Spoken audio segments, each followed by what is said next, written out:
Baik, terima kasih atas kesempatan yang diberikan kepada saya. Di sini saya akan menjelaskan tentang evolusi tumbuhan. Tapi sebelumnya, perkenalkan, nama saya Dinsyana Glanuni, NPM 33190023. Yang pertama adalah evolusi tumbuhan. Evolusi tumbuhan dimulai dari alga hijau yang merupakan asal mulanya dari tumbuhan tersebut. Alga hijau yang masuk ke dalam kelompok Caryophyta merupakan nenek moyang dari tumbuhan. Caryophyta disebut sebagai nenek moyang atau tumbuhan primitif karena bersifat multiseluler, memiliki klorofil, dan sebagai tempat penyimpanan cadangan makanan. Dinding selnya terbentuk dari selulosa dan bereproduksi menggunakan sel sperma dan sel telur.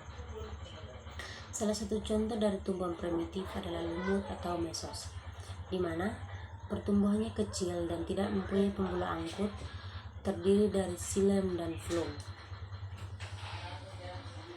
Dari diagram tersebut, kita melihat logika Vie dan logika filogenetik. Dari sejarah nenek moyang, ganggang hijau menjadi yang paling primitif yang ada saat ini, dan kemudian melihat evolusi sistem vaskular. Sistem vaskular yang mengarah ke Pakis gymnospermae dan Angiospermae. Baik pakis sedikit berbeda tanpa biji, kita tidak akan membuat biji. Tetapi dari Angiospermae dan Gymnospermae, karena pakis tidak berbiji, sedangkan Angiospermae dan Gymnospermae berbeda. Gymnospermae menghasilkan biji atau kerucut, sedangkan Angiospermae menghasilkan bunga dan buah-buahan. Yang berikut, tumbuhan yang kita lihat di bumi saat ini adalah tumbuhan yang hidup di darat, sebagian besar dari ganggang hijau, sebagian besarnya akuatik, sehingga untuk hidup di darat ada beberapa tantangan yang harus diatasinya. Misalnya, makhluk hidup di darat menghadirkan tantangan besar kelembapan untuk bertahan hidup di darat. Solusi untuk mengatasi kehilangan air salah satunya disebut mikroskopis kecil dan memiliki puri-puri. Biasanya puri-puri tersebut berada di bagian belakang daun, dan puri-puri tersebut dapat membuka dan menutup pertukaran gas. Adaptasi yang luar biasa untuk bertahan hidup di darat adalah adaptasi lain memiliki tantangan untuk menambah kehidupan di darat dan mempunyai cara untuk mengangkat nutrisi dan air dari dalam tanah di mana akar ke puncak pohon.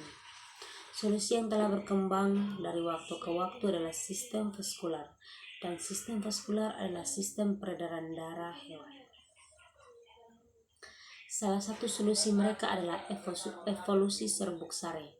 Serbuk sari hanya disebarkan melalui udara dan melalui angin, sehingga serbuk sari atau polen dapat melakukan reproduksi. Selain bantuan angin, dapat juga dilakukan dengan bantuan serangga seperti lebah yang akan membantu proses reproduksi.